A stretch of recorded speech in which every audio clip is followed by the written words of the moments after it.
Hi, I am Naval Tech Tinkerer. I usually build these kind of things like 3D printed carbon fiber skinned electric monsters that are for outboards and water sports. But right now, I have a project I haven't been. Well, actually, I decided against to start, but I have really, really good quality parts, and I'm looking for a buyer that wants to give me a good offer on these parts. So let's take a look at the parts, and then you let me know if you're interested. Okay, what are we looking at here? We are looking at the four pieces that makes most of the CNC.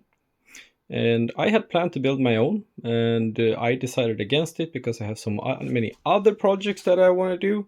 So I had already purchased these, and this is pretty darn good stuff if you're trying to do a maybe first or second CNC. So let's take a look at this and what they are. So the first one here, let me just see here. This is MGN rails and 12 millimeter ball screw, and this one is 10 millimeters. 10 centimeters, and you got a 20 centimeter travel. So this is perfect for the spindle to go up and down. You just need to add a block here, or we can just bolt it onto any of these directly if you can figure out how to do that. Everyone builds it their own way. Then we have, let me zoom out a little bit, two that are 40 centimeters travel, and those ones are 10 centimeters both. I'm actually going to lay out this so you can see it. And these ones are, let's take a look and try to measure a little bit what this is. I'm pretty sure there's 16. Yeah, there's 16. Okay, so this is 16 millimeter ball screws. This is real heavy duty. This is really good stuff. I mean, it's not the top notch if you want to buy like the absolute greatest rated ones. You will see in forums people talk about that, but this is still good stuff. If you're trying to get something that is rigid, that you want to mill aluminium on, not mill, but CNC aluminium. A mill is a totally different machine. But yeah, on a CNC, if you're starting out building your own DIY CNC, this is pretty much as good as it gets for a first build or a second build, I guess.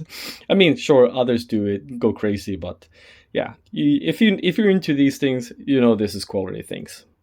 And the reason it makes it so simple is that you already have these aligned, you already have them on, and you can just connect the NEMA 23 here on the screws and connect it, and you're done.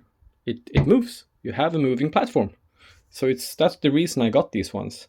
I thought that, when I looked around all these different things, you can sit and mill and you can do parts, but I've been doing that and I know you'll succeed on your fifth try. Here you already have it. It's working. Maybe you're one of those guys who does everything right for the first time, but if you're like me and most others, you're going to have a lot of failures, and this will reduce your failure rate. And then we have the big one.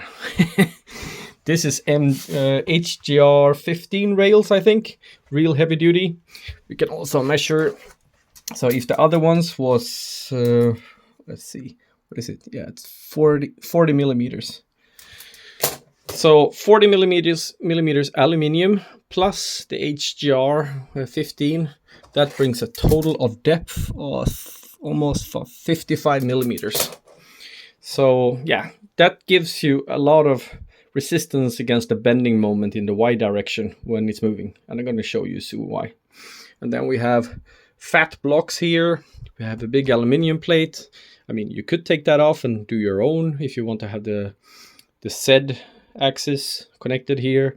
You have to have some adapter plate, or you can just drill here and drill them straight on. I don't know. There's so many ways to do this. But of course, it's better to get something, I don't know. This is pretty thick aluminium, and yeah, it's real heavy duty. And a 20 millimeter ball screw, that's gonna be quite expensive if you buy it online. And yeah, here's also NEMA 23. Nothing weird here. You can see how little it moves when you move this. It goes up, but slowly. So that means that you have very good precision if you want to do something like that. I mean, if you want to go crazy, you can even fill this up with epoxy granite because, I mean, it is hollow. All of these are. but the strength against deflection is not the center of it, it's what you have as wide apart as you can. That's what builds strength in any direction you're trying to bend anything. That's where you want thick parts. So yeah, let me mock this up and show you what I got. Yeah, and this one is of course 15 times 15. And if you just put these on top of each other, of course it wouldn't work. You have to do some adapter plates. Maybe you start 3D printed just to get them out. But I'll show you what I was thinking about doing. And then maybe if you're interested in doing a hobby CNC project that is pretty darn rigid, you can start 3D printing and then, CNC your new aluminium parts and replace them. But yeah, let's look at it how I was thinking. So here I mocked it up, and I think you can start appreciating how it would look like when it's done. So what you would have is one Y motor there and a second Y motor there, and then you would have a Z motor there, and over there you would have another X motor moving it back and forth. And since in that direction, that's the place where you have most, what's it called, deflection, because it's the longest, and you really want to have that beefy as possible gantry. And well, if you did this, it wouldn't really give you a lot of height, would it? You would get like 5 centimeters. That's not great, or 6-7 centimeters. That's probably okay for some woodworkers, but my idea was actually raising those up with aluminium under and just connect them straight through, and that would raise it like 80. I was taking some 80 maybe, something to just raise it up. I hadn't decided.